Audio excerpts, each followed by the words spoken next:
गांव रतनपुर एक सुंदर, शांत और हरियाली से भरा हुआ गांव था। यहाँ के लोग मेहनती और ईमानदार थे। उसी गांव में मोहन नाम का एक किसान रहता था। उसके पास थोड़ी सी जमीन थी जिस पर वह खेती करता और अपने परिवार का पालन पोषण करता था। हालांकि वह बहुत अमीर नहीं था, फिर भी उसके जीवन में शांति और संतोष था। मोहन का एक पड़ोसी था, रघु। रघु के पास भी उतनी ही जमीन थी, लेकिन वह लालची था। वह हमेशा दूसरों की चीजें देखकर जलता रहता और सोचता कि उसके पास सबसे ज्यादा हो।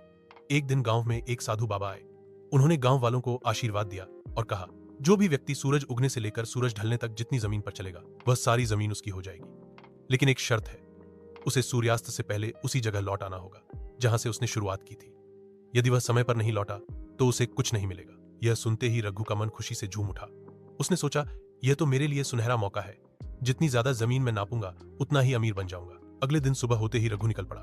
वह तेजी से चलने लगा, खेतों, जंगलों और पहाड़ियों को पार करता गया। जितनी जमीन वह देखता उसे पाने की लालच में और आगे बढ़ता गया। दोपहर हो गई, सूरज सिर पर चढ़ गया, लेकिन रघु रुका नहीं। उसके मन में बस एक ही विचार था, और ज्यादा जमीन, और ज्यादा दौलत। लेकिन समय किसी का इंतजार नहीं करता।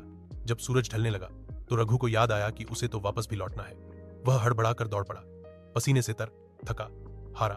उसकी सांसें तेज हो गईं, पैरों में ताकत नहीं बची थी, लेकिन फिर भी वह दौड़ता रहा। जैसे ही सूरज की आखिरी किरण क्षितिज से गायब हुई, रघु उस जगह पर पहुंच गया जहां से वह चला था।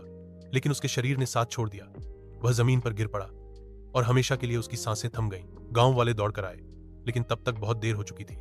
साधु बाबा ने दुख भरे स्वर में कहा, लालच का कोई अंत नहीं होता। रघु को जितनी जमीन चाहिए थी, अब उसे बस इतनी जमीन चाहिए जितनी उसकी कब्र को ढक सके। सीख, लालच इंसान की सबसे बड़ी दुश्मन है। संतोष ही सच्चा सुख है।